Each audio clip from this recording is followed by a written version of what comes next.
Rolling up in blacked out cars, talking like they own the stars. Smiling for the camera flash, hands in your pocket, counting cash. Trust us, this time they'll stay. Same old trick in a brand new script. Waving papers, selling hope. Fine print line is a velvet rope. Blue suit, black heart, saying we feel your pain from the country club bar. Big speed, fake tears. Every 4 years they remember we're here. They're saving the world on a t-shirt sign while they're sipping that vintage red on your dime. Blue suits, black hearts, they love the power more than the people they mark.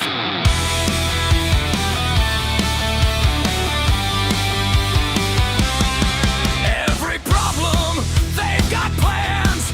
Step 1, take more from your hands. Step 2, pick a team to blame.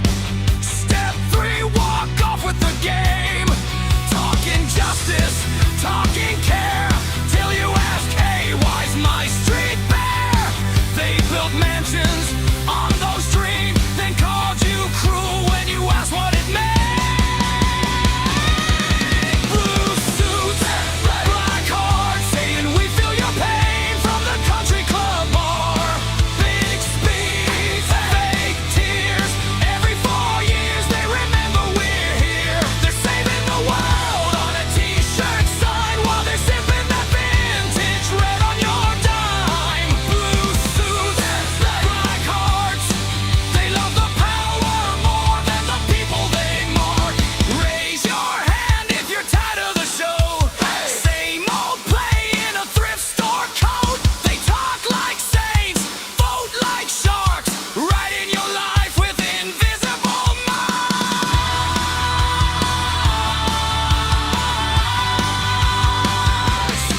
Blue suits, black hearts, saying we feel your pain from the country club bar. Big speed, fake tears.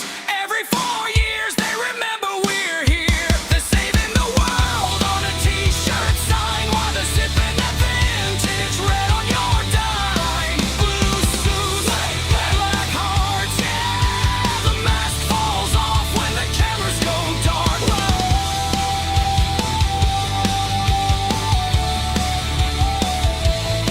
Blue suits, black hearts, we're done being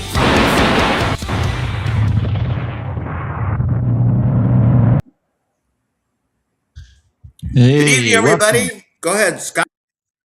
welcome to California Welcome to Free California Radio. Free Radio. I'm Deuce. Hey, you got echoes going on your side again. Hey, Uh-oh. we're here behind the blue curtain, letting you know what's happening in California, and there's a lot happening. You guys know everybody follows the feds and what's going on in the United States, but California has a lot happening, and a lot of what happens in California spills over to the rest of the country. So we're here to tell you all about it. Mike, what do you got?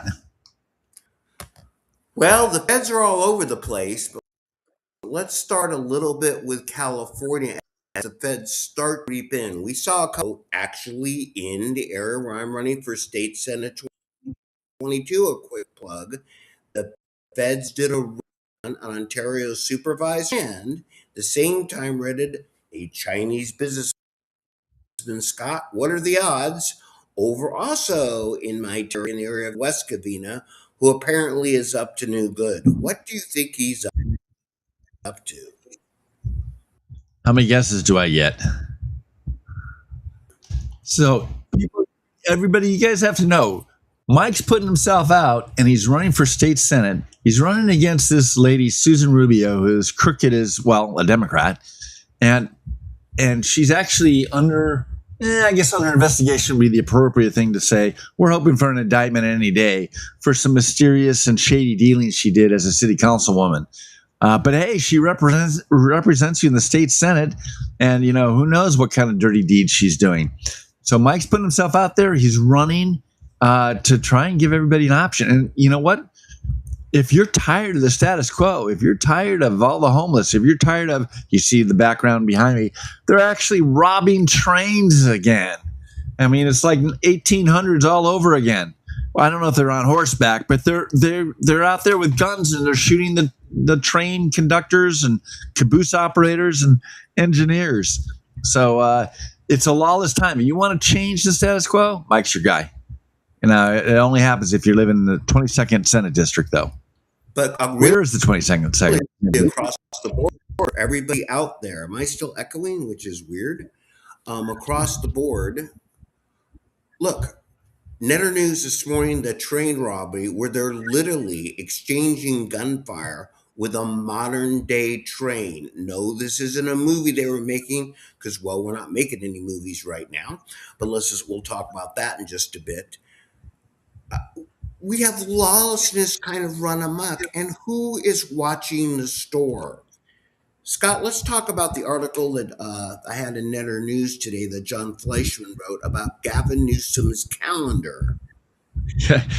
So here's a guy, he brags about transparency, but he doesn't release his calendar. Nobody knows what the guy does all day. And they badger him and badger him. Finally, he released his calendar. It's almost like the Fauci diaries. And so we're finding all sorts of fun stuff out about our governor, or the lack of governing that he actually does. It's like he barely works 7 hours a day. He spends 20 hours preparing for his 1 hour State of the State speech. He spends more time in makeup and interviews than he does running the state. And he talks about the Cajon Pass robberies. Not on my watch. Yeah, right. You don't even know what's going on. He's, at best, he's an absentee governor because he's running for president. Reality of it is, I don't think he ever ran the state. Never. He's not capable. He doesn't have the brain. No, he's not. And an interesting thing right now is you see Gavin Newsom, who talks about transparency, Scott, also was supposed to release his tax returns. You know why he was supposed to release his tax returns? Because he made a really big deal when Trump ran the first time that you had to release your tax returns if you were going to run in California, because Trump wasn't, for both president and governor, and in fact disqualified a couple candidates this time. I'll leave their names out of it, running for governor because they didn't get their tax returns in on time. Yet Gavin Newsom didn't even really release his tax returns the last 4 years, and the ones he just released, here's how he released them. He How put did them he out release there, let reporters see them, let them to take a look at them, try to take notes off of them, and then put them back in whatever filing cabinet they were in. So wait a second. So he pulls out his tax return, invites select reporters to come review them. They can't take pictures of them. He doesn't give them copies of them. They're able to read them for a limited amount of time, and then he slams them up, throws them back in the file drawer, shuts the drawer, and kicks them out of the office. And That's pretty much, that's kind of how it rolls. However, here's what we did. Wait. But he's transparent. You saw his tax returns, right? We need to look right through Gavin Newsom, because here's what is interesting they were able to gather. That Gavin and Jennifer Newsom, the last 4 years, outside of his, it's going to be one of those nights, outside of the money he makes as governor, have been making $1 million a year in outside income. I wonder how they're doing that, Scott. Oh, you think it's because of the blind trust that Newsom's daughter's running as she sits in all the insider trader meetings that Newsom's having? And his sister? His sister Hillary, of no less. What a Yes, name because to be his born daughter, with. who's going to private school because she wouldn't dare interface with anybody else, is probably about 9 years old. These kids could do a better job than I will grant you that. Well, they don't want to expose their children to the sexual slut and porn that Sybil Newsom gets money for producing and selling to the school districts that your children go to. So you can learn how, Adam and Eve it's Adam and Steve. That's okay. That's good. And sex change and gender change, that's good stuff. Don't tell your parents. And Sybil Newsom gets paid big bucks, like millions of dollars, to produce that porn and filth that they indoctrinate your kids with. And the people that pay her are the school districts. They're broke, but they pay her first. And that's just But we're all transparent about it. Let's also talk about something else. And I made a couple videos today that will be released soon when let's talk about homelessness and things that we do see. The state of California, why Gavin is supposed to be watching the store. And by the way, one of the reasons I'm running for state senate, as Scott talked about, it's not just the governor of California. There's supposed to be a system of checks and balances where the assembly and the state senate is supposed to kind of watch what's going on with these billions and billions and billions of dollars. No one seems to be. No one even strolls by Gavin's office and goes, hey, where the expletive deleted is Gavin today? Who's actually watching where this money's going? One of the people that are supposed to is the auditor's office, who admitted that the controller, the treasurer, are not doing their job. That when it flows down to the local counties, let's just pick on Nithya Raman and Karen Bass, for example, who have spent billions of our dollars and literally housed something like 30 people. This was also in Netter News today. And they distract us a lot of the time talking about this, that, and the other. But you can look around the streets and see how the homelessness is getting worse. I don't need people to count them. You can look around and see how it's getting worse. By the government's own numbers, though, we've got 3.4% more homeless than we did at the beginning of the year. And that's off a really So, big yeah, number. the homeless program is working really well, huh? It's California well. But people either aren't voting, and they're not voting for all the offices. We've talked about the undervote. Even those of you that do vote, you've got to vote in all the offices, or they're not voting at all. And unfortunately, or for better or for worse, the media gives the bully pulpit to the governor of California, et cetera, et cetera. And we hear about all this hyperbole they talk about. But guys, Gavin Newsom has been an absent governor and not a transparent governor. He's not released his calendar. He's not released his tax returns. He promised Ashley Zabata live on camera that he would try to figure out why we have no idea where what we think is $1 billion going to build a new Taj Mahal, which is the new Capitol headquarters, so to speak. We don't know.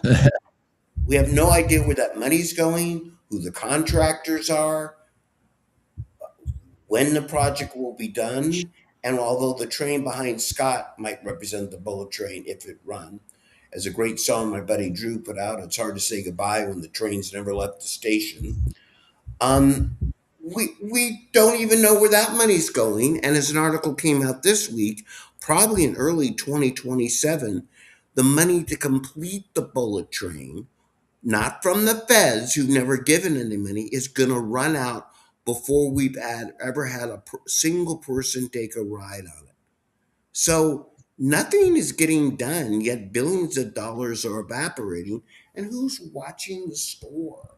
Who dares to question the government?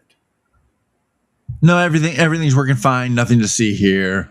Elect more Democrats. We'll take care of it for you. Oh, by the way, if it is the bullet train, they're right.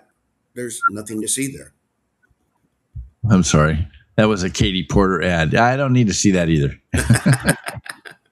Hey, she's at Please least don't scare the children. gone. Well, yeah, she's at least gone. She's resigning and retiring. She's now only going to concentrate on polluting young minds full of mush that attend UCI's legal school. It's Sorry to digress. Yeah, no. When you talk about Katie Porter, for everybody out there, this entire time she's been in Congress or running for office, Scott, guess who's been paying for her house? Us, UCI. The taxpayers. Isn't that fascinating? And she goes, I don't take corporate money. Well, you don't kind of need to, Katie. You're taking my money. So hey, She's I not mean, missing any meals, that's for sure. Yes, no, you agree? no. Yes, I do. I'm trying to bring up our chat here. Here we go. Okay. So everyone out there understand that the politicians, Gavin Newsom has literally scammed so much of our money. He has two mansions, doesn't have to live in the governor's mansion. Katie Porter doesn't need to take corporate money because she's living in a UCI sponsored housing. And the list just goes on and on and on, except, of course, for people like Adam Schiff, who doesn't bother to live in California at all. So, That would be Adam Schiff for brains, our U.S. Senator representing our beautiful state of California. and this is the problem I have. And I got a lot of flack a couple weeks ago, even from our side. Oh my God, you're going on about the kids. We have a beautiful state, everybody. We really do. Okay. We have weather, barring none. I had dinner. The best. I had No, dinner nobody with friends. beats this state. Had a couple experiences this week with friends of mine. One, a good friend of mine who's moved out of state, who's been active on politics. I'll let you fill in who it is. People I went to that I talked to have gone and visited out of state. We're driving Californians out of California, the most beautiful state to go live in, maybe I'll say the next most beautiful state. And Scott, I got an interesting concept for you, okay? Novel You know, concept for government. Yeah. What do you got? No, in general, California likes to really do an exit tax people when they're gone, tax them because they're leaving state, talk about because they're losing revenue. It'd be really interesting if a state like Florida, for example, started suing and taxing California for sending so many people to Florida. What if Tennessee were to sue California and say, you're driving so many people into our state, you're upping our real estate costs, you're upping our cost of living. Maybe these other states should start suing California instead of California running around suing everybody else. Yeah, I'm sure Gavin Newsom would write a check gladly because he believes in taxes. Right? What I'm saying is Would that fall underneath? Would that be a legitimate use of the Interstate Commerce Clause? I don't know, because Bonta and Newsom seem to have no problem trying to make laws telling other states what to do that have to do. Remember, a lot of what they do, and Kurt, who's on assignment tonight, as we say, has talked quite often about how much of he's the only official lawyer we have on the show. Um, how many of the laws that Newsom makes about making, for example, they wanted to make the trains like behind Scott all electric, even though they don't make electric trains yet. And they say, oh, those are only for the ones that run in California. But if you've ever looked at a train track, it goes to other states. When they make things about emissions, et cetera, cars flew over the state line. When they do things with gas, the price of gasoline that affects 7 western states. So California constantly breaks the law on interstate commerce. And you would think sooner or later some of these states, this has been done by Florida, are going to start suing California for upping their costs. Don't forget our highly expensive housing that we so enjoy in this state, because we can't build, we can't do this, we can't do that. When people move to other states and compete for that housing, that drives their cost of housing up. That's why people in Wyoming, Idaho, Tennessee are a little bit peeved at California, because the house that used to be around the corner for 400 or 60, because Californians coming over there are up. That the 7 western states, as our refineries shut, we're only one of 7 of the Western Petroleum Association, and we're driving the cop by not drilling, by not doing what we should do to supply energy, we're actually driving the price of gas up for the 6 states around us that are part of what's called the Western Petroleum Association, which are 7 states. Remember, there's no pipeline yet. They're kind of working on one that goes through the Rocky Mountains. So, Scott, my question is back at you. It's like California has been making a lot of people's life miserable. Forget even people like at least in Washington. That alone could be a lawsuit right there. The fact that we bred these people and shipped them out of state. But we're sure doing a lot of things right now to make these other states' life a little bit miserable. And you wonder when they're going to start doing things to strike back at California. Let me also Well, add, go ahead. I was just saying that utilities are a perfect example. You use gasoline, and of course that's true. We've stopped every bit of drilling in California that we can stop. If there's no contractual obligation that a judge is going to support, Newsom has shut them down. And then on top of that, we've lost 1/6 of our refinery capacity in the last 8 months. And now we're having to import gasoline for the first time that's been refined. I mean, these idiots in Sacramento sit there and go, well, when they shut down a refinery for maintenance, the price of gas goes up from the other 2 refineries or the other 8 refineries. And it's kind of like, yeah, because there's less supply and there's still a big demand. And the way to cut the demand down is to raise the price. And so every refinery has to go down. So what did the legislators do? Oh, we're going to mandate that each refinery has to put a 5% buffer in so that when they shut down for the week, they can sell gas out of the buffer and we don't get any bumps. It's kind of like, you idiot. They're selling every bit of gallon of gas that they can produce. They don't have an extra 5% to just go throw in a tank and wait for a year to sell. I mean, do you not understand economics and how it works? So we're importing tanker ships, not just of oil. We're importing tanker ships of gasoline, which is a whole lot more volatile, a whole lot more polluting if it ever does leak out of one of these boats. And we're importing it from like the Philippines and Vietnam.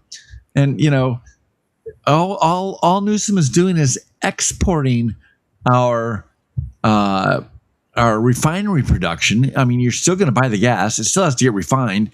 It's just that instead of being refined in California, it gets refined in the Philippines. And I guess it's okay to pollute the air in the Philippines just so that it's not polluted in California. I thought we were all kind of part of the same global impact for global warming.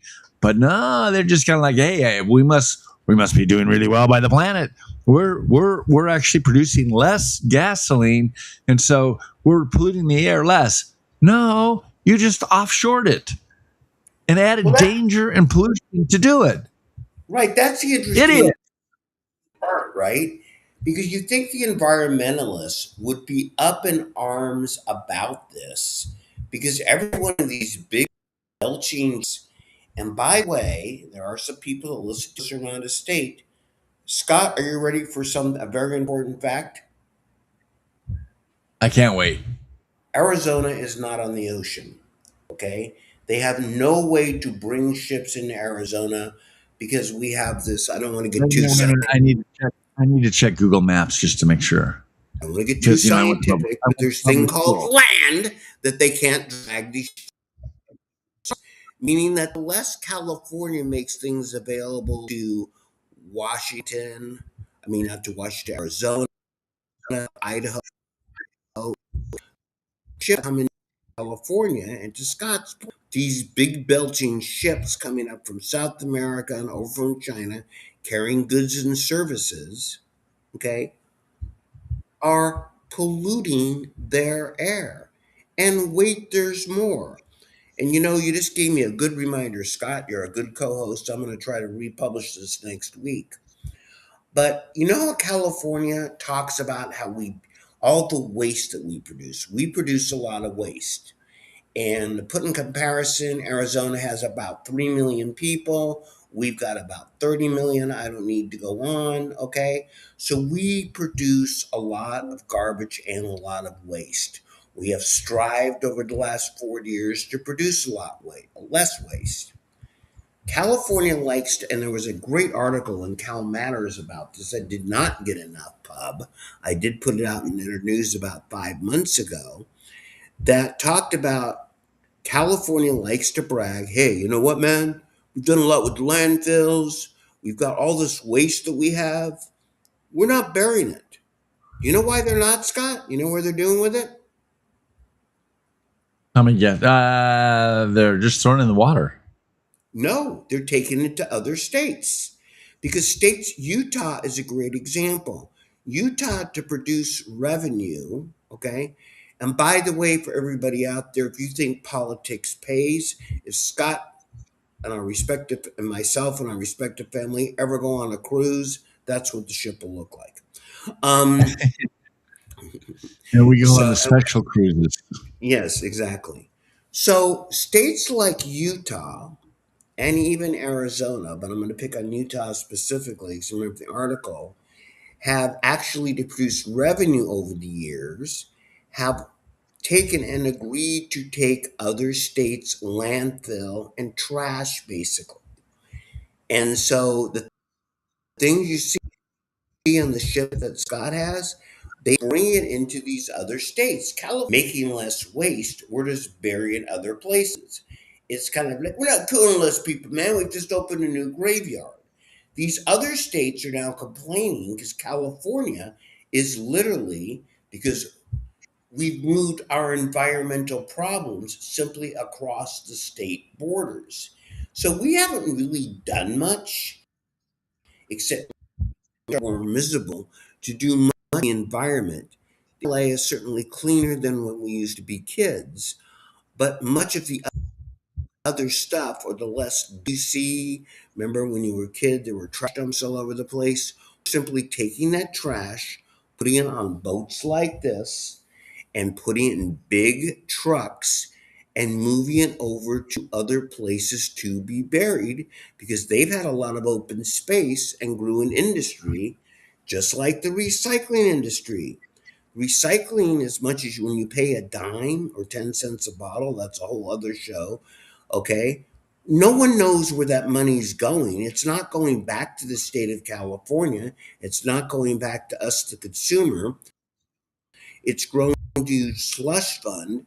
And when you have a water bottle that goes some not recycled here, we were sending them to China for a while, and China gave us the proverbial New York finger, and now we're shipping them to other states. So we've actually are one of the biggest polluters in the country.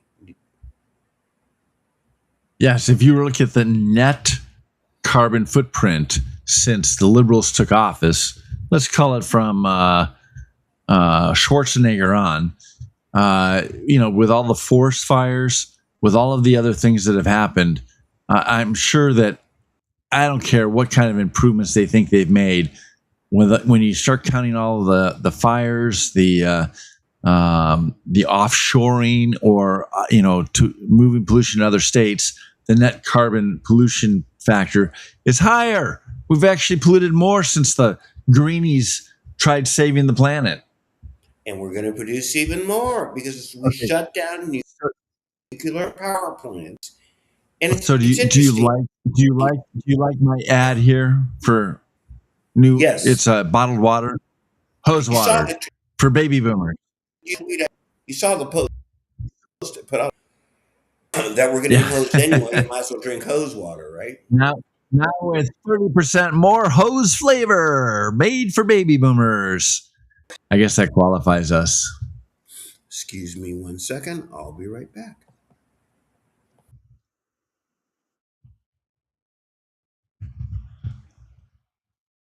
So I want to talk about Becerra. Have you heard his latest, let's call it, idea to buy votes? His latest idea to buy votes are, let me see if I can pull this illustration down for us. He wants to Give us 2 hours of free electricity every afternoon. Come on down. It's like free, meaning he didn't have to pay for it, but we are going to have to pay for it.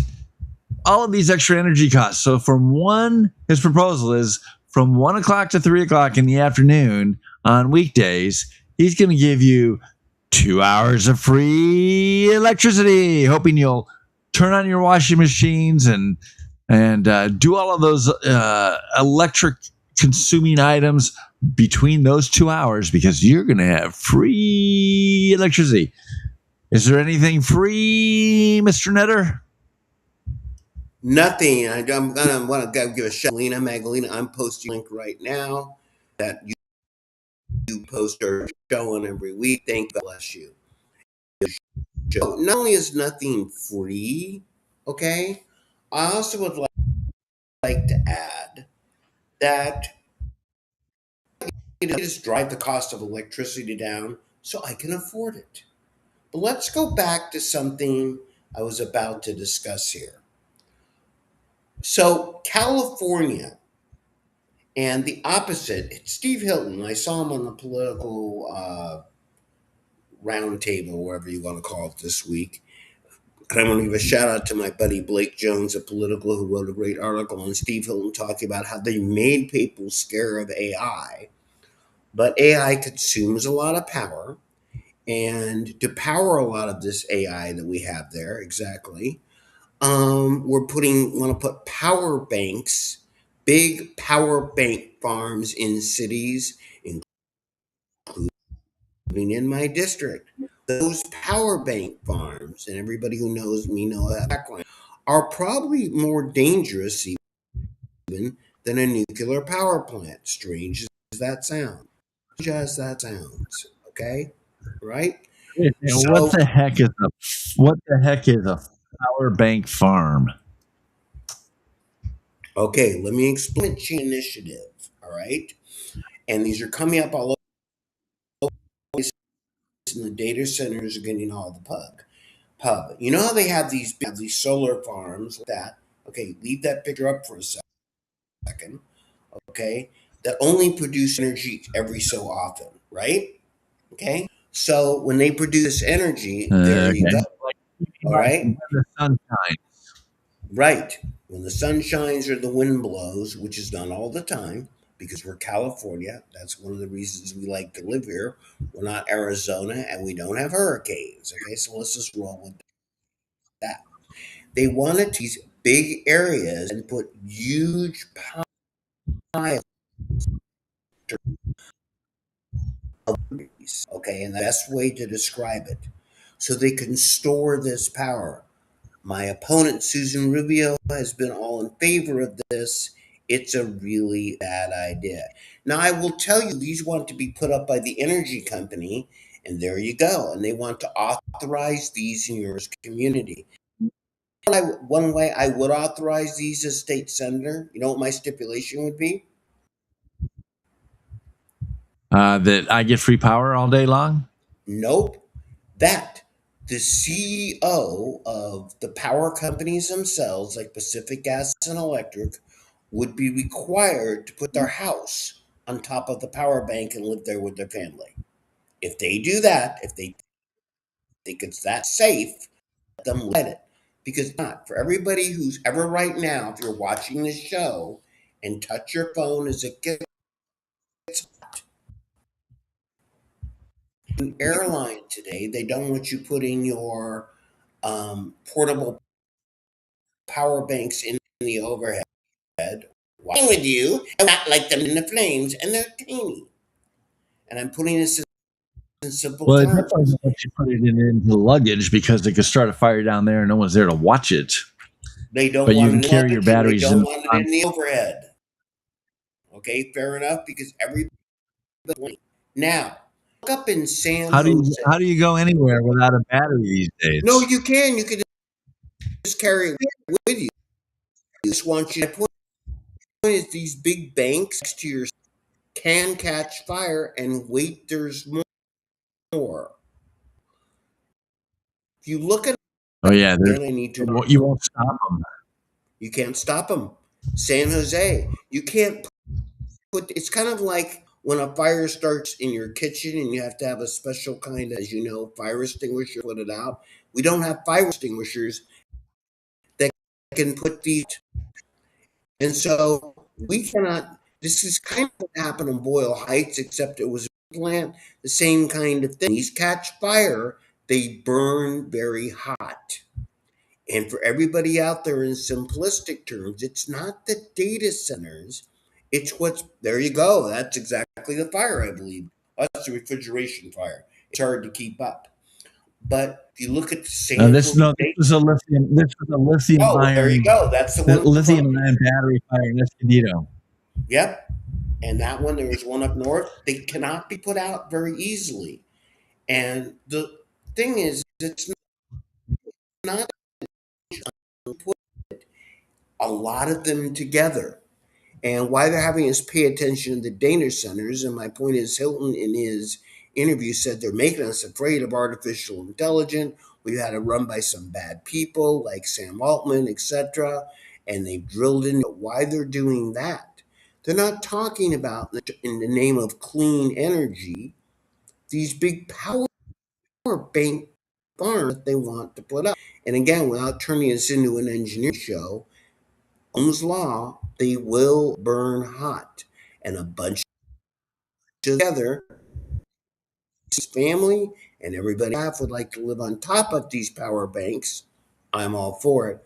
But they're not. And in fact, they won't live anywhere near these things because they're dangerous. But they're part of the clean energy push to store energy in your community because the clean energy isn't exactly working out. They are more dangerous, actually, almost, than a nuclear power plant, strange as that sounds, because you may not want a nuclear power plant next door to you, and you don't want to live next to a big crackling electric line. How would you like next to clean batteries? And Hey, you can't really even give everybody a bad name on the nuclear power. This isn't like 3 Mile Island where everybody's going to die. Chernobyl. I mean, actually, in 3 Mile Island, hardly any radiation was released. No more than a nuclear sunburst power version of. is safer. Let me It be is. clear. It's cleaner. Nuclear power is safer. Nuclear power, what happens is simple. You burn power, all right, you turn heat. That heat in the plant, things that spin, produce electricity. That electricity flows through. If at a point the plant gets too hot, okay, all right, and when the plant gets too hot, if they can't cool it down, the protection between the things that cool it down and the material which leaks radiation come out. Okay? Now, to Scott's point, it's pretty rare and very hard to make happen. But that same concept, energy wants to keep. Okay, so Scott, when when you build a structure, and being an architect and all, and put wiring in it, you require that wiring to have grounds, correct? All sorts of safety requirements on electrical. And what's the main reason behind those safety requirements? What are you trying to do? Prevent heat from building up, not just Johnny getting shorted. A short creates heat. Well, yeah, you don't want people to get shocked, but you don't want fires to start. And fires Right. generally The main start thing with is heat. you get shocked, the shock stops. But without grounds, heat builds up. I mean, I'm making this simplistic, but when heat builds up, fires start. Fair enough? Now, understand that yours or mine house catching fire is one thing. A big pile of batteries catching fire is another thing. And when you can't put them up, that becomes a problem. And you can't flip a breaker because when energy can't move, doesn't have somewhere in the structure that you build, Scott, it becomes hot. Well, in these nuclear reactors, I mean, first of all, you have to look at it. France can power 80% of their country with nuclear reactors. I think we can figure it out, right? But they've got these micro reactors now, like you would find on a nuclear submarine, that you could sit there and place, and that could power one of these data centers and the town around it. So rather than have the data center be a drain on the power, they come in with one of these kinds of power sources, and they can provide extra power to their neighbors instead of taking it from their neighbors. Well, they've had these small reactors, GA General Atomic, who I used to visit and This deal particular with. one, the World Life Micro, yeah, but They've had these they have a micro lot of different reactors ones. for years, okay? But the challenge isn't that they've got the public paranoid of building these reactors, it's like paranoid of AI. But I want to go back to something basic here, okay? That if the clean energy folks, okay, would buy into these reactors, even if they do, electricity has to be on the move. Or what happens when it's not on the move, Scott? Well, they have to store it somehow, and storing electricity is very, very difficult. And when energy is not on the, it produces heat. We call it Ohm's law. Okay, for those of you that ever had electronics, that when there is I thought it was resistance, thermodynamics. no, thermodynamics is slightly Either different, but we're way, close enough. Okay, when heat doesn't move, okay, it has to be resisted. When it's resisted, that's called Ohm's law. Thermodynamics is how it moves. But either way, whether you produce it through a reactor or however if it doesn't move, its little electrons, okay, produce heat. Okay? That's fine and dandy, like you're in this show right now. However, the folks that believe in the Don Quixote windmills and the solar panels, right, which don't produce electricity all the time, they produce it some of the times, like, well, that's fine. We're going to store it like water. Now, I have stored water in this water bottle. Well, not me personally, but you get the drift. Okay. I did not go, I know this is a shock to you and most of our viewers. I did not go out to the well and backyard and fill this bottle of water before the show. Energy doesn't work that way. It has to be stored, and when it's stored, it creates heat. Now you might wonder why we're talking about this, but the truth of the matter is that the California government's vision for how we get around, how we produce things, electric trains, fully electric cars, electric this, electric, is going to require a lot of electricity and have the ability to produce that much electricity. So the latest thing is, well, we're going to do that by storing this electricity, even though it's not safe. If I store a water bottle and a water bottle breaks, what's going to happen, Scott? I'm going to get wet. it's I will all probably leaky. recover. Yes. When I store electricity, okay, and it doesn't work out well, it leaks out as what you know is heat. Heat will fire, and if I don't have a way to put that fire out and it's a lot of heat, it ends badly. And that's the problem. And by the way, in East San Gabriel Valley right now, there are right next to, and I do not want to confuse these with data centers. The data centers can indeed have their own power sources. But why they're talking about the data centers and AI, they're not talking about these power farms that they're putting in. And these power bank farms can, and most of the communities are against them, but the state of California is overriding local regulations as to how we can zone things. So I want you to, when Gavin Newsom is one of his 83 mansions in the future, and when Katie Porter is living in, moved on from New York, isn't living here at all, this is what you're going to they envision California. They want to make my local communities, and they say instead of living in single houses, we want to put up assist. You put up in towers because we want you to build high density housing, whether you like it or not. East San Gabriel Valley, like Ontario, a lot of people in one spot, high up, and we're going to put next to you something which generates that creates a fire that we can't put out. So when there's a fire in your house, it's going to do some damage. How do you think that's going to end up? Well, that's the state's vision, California. Okay, big piles of things which get hot next to a lot of people living in one place. That's their vision that they're slowly shoving down your throat. But of course, that won't add any pollution to the air. If those batteries burn for 6 weeks, no problem, nothing to see here. I want to kind of jump topics here. You see on the screen, it talks about is there a new divide in American politics?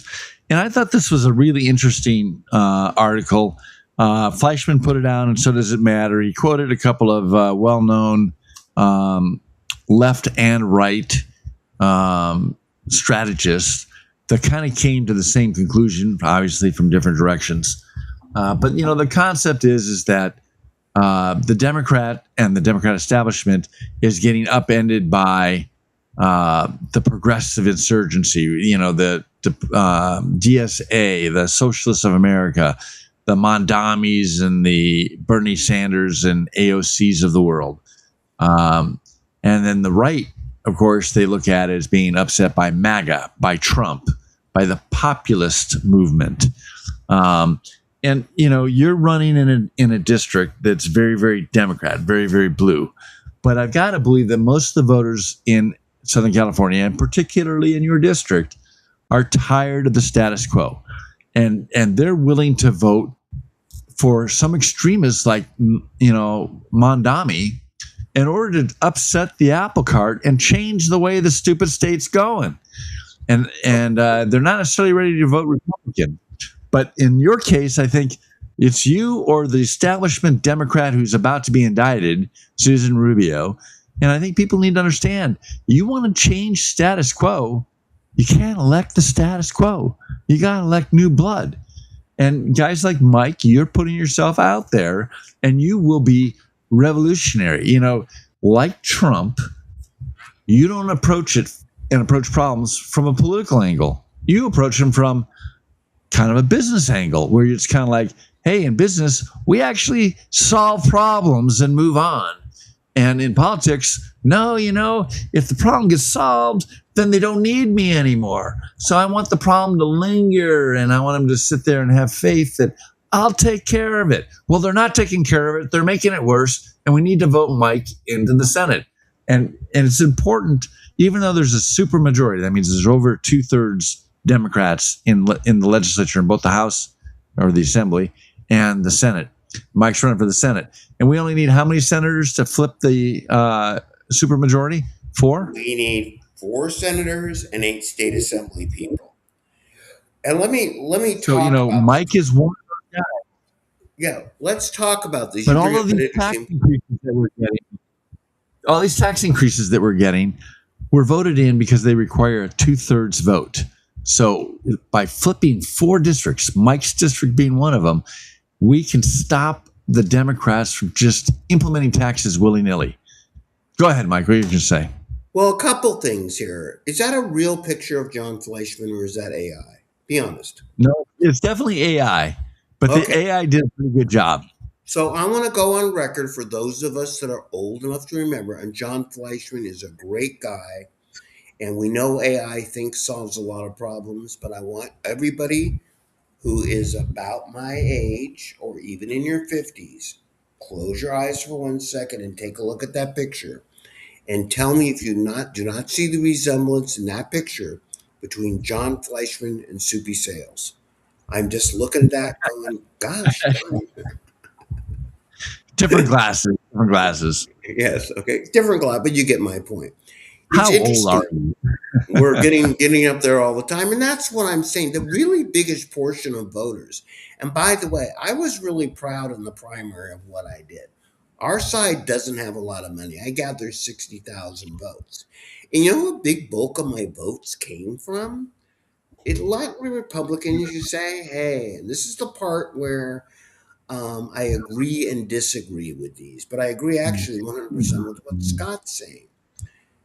In every district, every single district, we have too many Republicans that don't vote.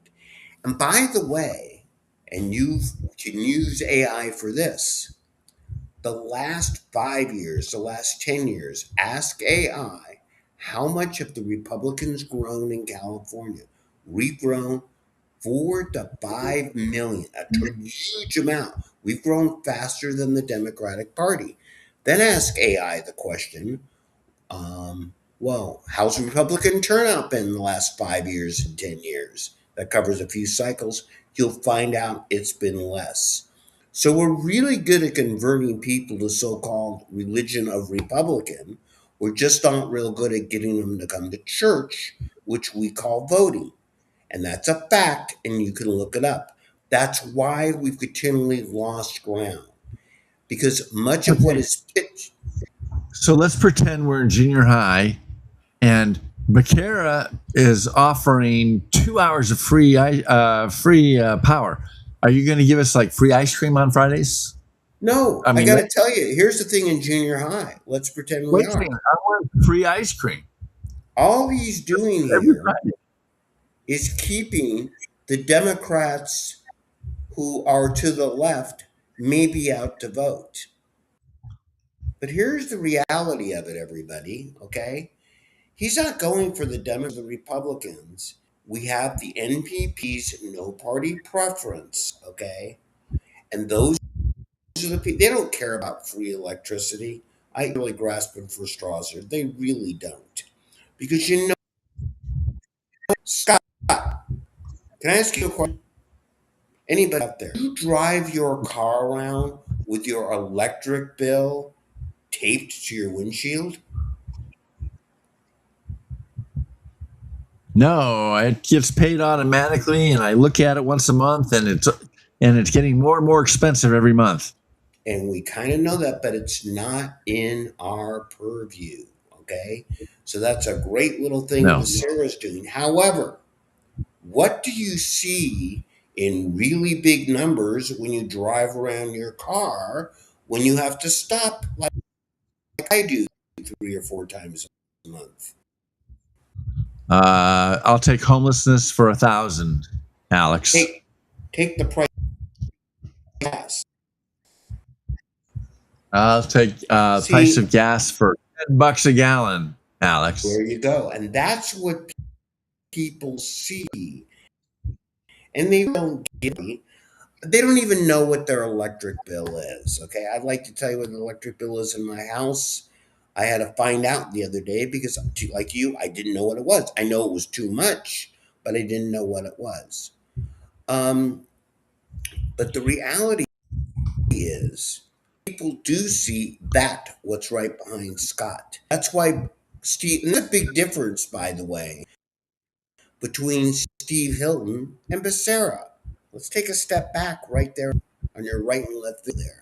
Steve Hilton has promised to strive for $3 a gas. That's Steve Hilton doesn't make it. You're going to see it in that sign when you pull in every day. That's accountability. Us some real electricity on a not even sure what we pay for. Think of the difference between what the two candidates are promising. To the fact, NPP's no party preference, and including the Democrats and the Republicans, you want to hold us accountable.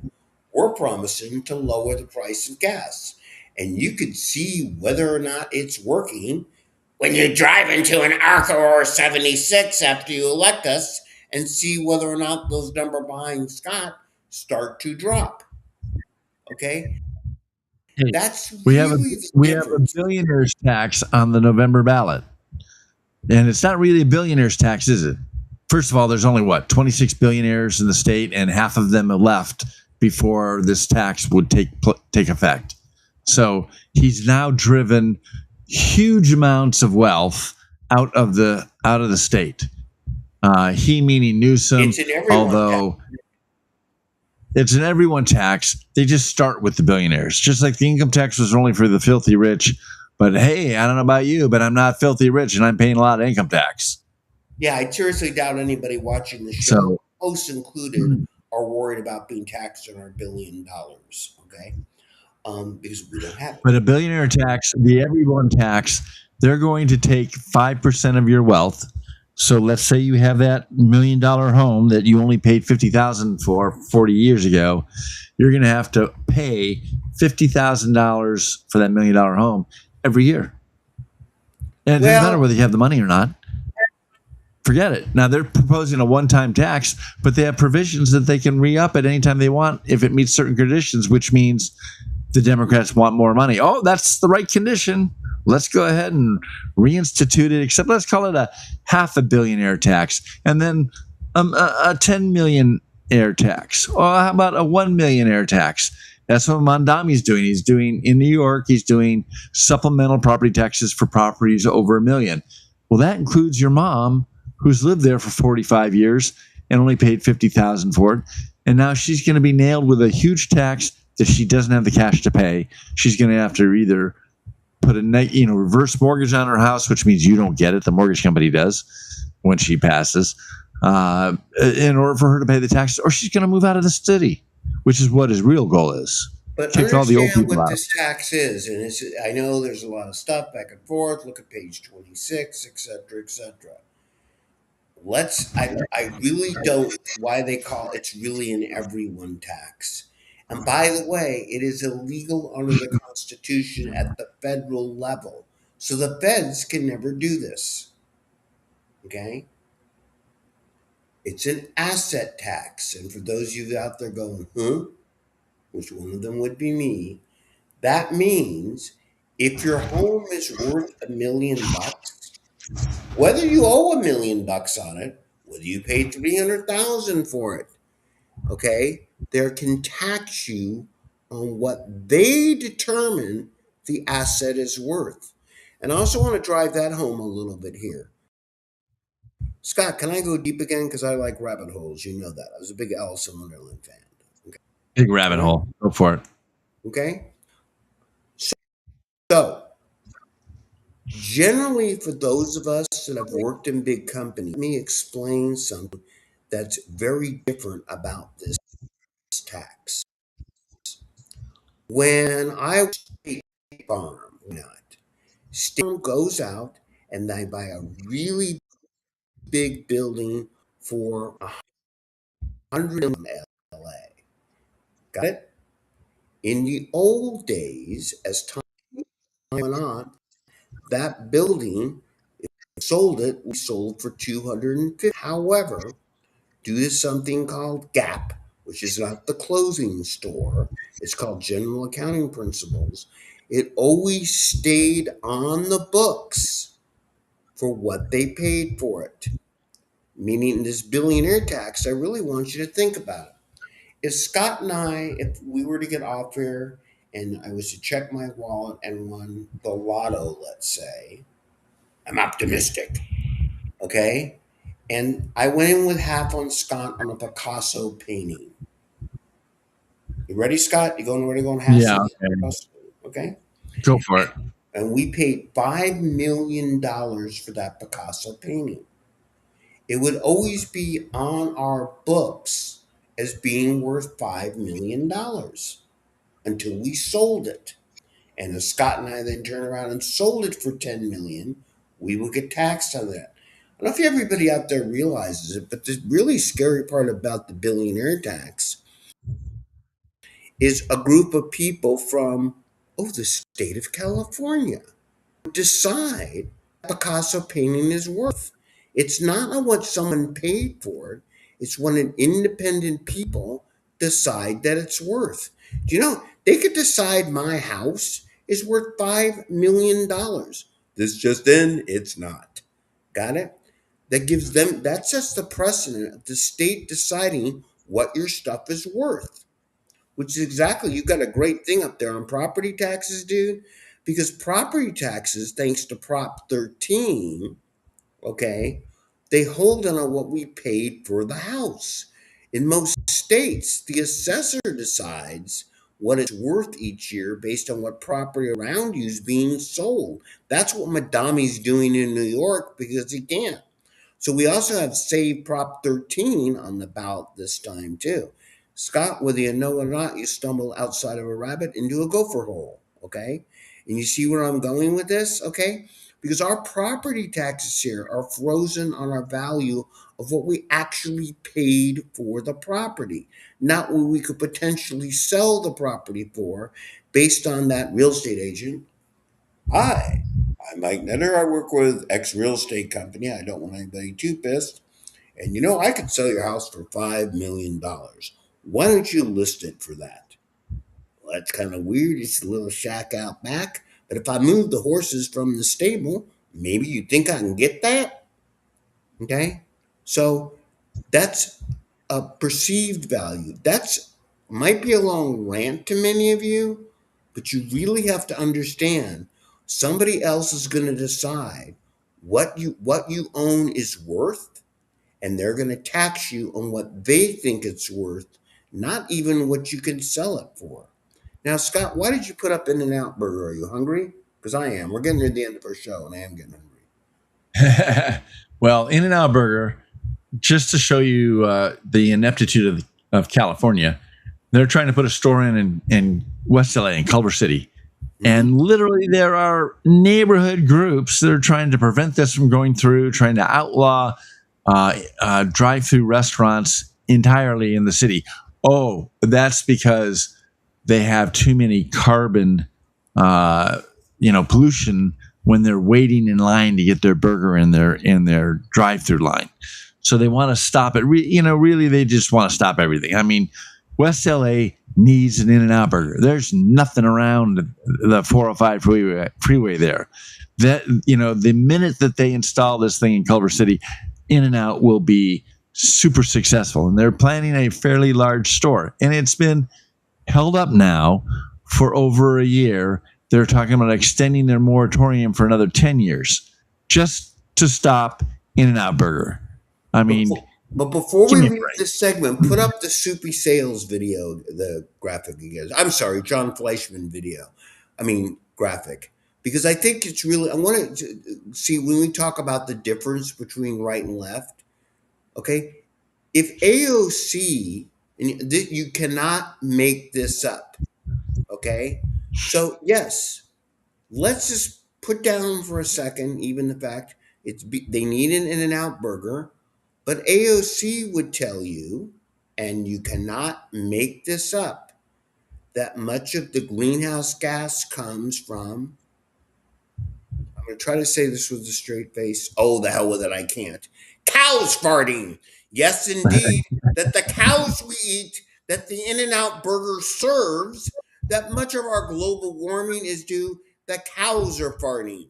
So they not only want to eliminate the fact we could drive to a restaurant and get beef, that the actual beef which comes from the cow. And by the way, I also would like to say that I'm sure if the cows could vote, which in California they might, they would be in favor of that and would agree with you and are probably farting even extra right now when they heard that to make sure that we don't eat them. But that's how ridiculous it literally has become. It's a great job of boiling it down to an individual restaurant, but the difference between right and left is not even right and wrong. It's sanity versus insanity. And in California, the inmates, known as the Democratic Party, continue to find more insane stuff. And they're going to continue to find more insane stuff because they already tried it with, what did they call it? Meat Impossible Burger. That worked out well. And they're going to get, and the fact that we need to have battery play. They're going to continue to find ways, homelessness, power, cows farting, cars, gender dysphoria. You can't tell the difference. Come up with more ridiculous stuff to take more of your money until video going to implode, especially in California, because there'll be nobody left to tax because we're all going to have gone away.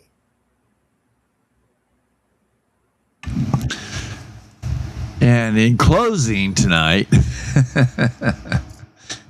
so the bottom line is we're defunct. Our state is really in bad shape. The deep state is filled with a bunch of shallow IQ idiots, and the politicians are even stupider. We need to upset the apple cart. We need literally to throw the bums out. And I know there's only 2 candidates on almost every ballot coming down. City councils, et cetera, are going to be different than that. But in the partisan races, they already pared everybody down. There's 2 people left in the race. And if you vote for the incumbent Democrat, what you're saying is that you like the way this state is going. But if you want to send a message, vote for the other guy. I don't care who it is. In this case, Mike needs your vote, and he needs your dollars. So you should donate to Mike. I put the website there on the bottom of the screen. If you want to change the state, you got to get your butt up out of bed and get out there and vote. And you need to get the incumbents out. Anti-establishment. We're out to get change. You don't vote for ramen noodle to get change. You vote for Spencer Pratt. They cheated. They stole the election from Spencer Pratt. They're not going to steal the election from Mike because you're going to get out and vote in such huge numbers. You're going to beat the cheat. So, and the election's not till November 3rd. I want to stress, share the show, share with people you know, share with people you don't know. Shane, just go to the website, go to the Facebook groups, and share. Look, the hardcore Democrats, the hardcore socialists are going to vote socialists.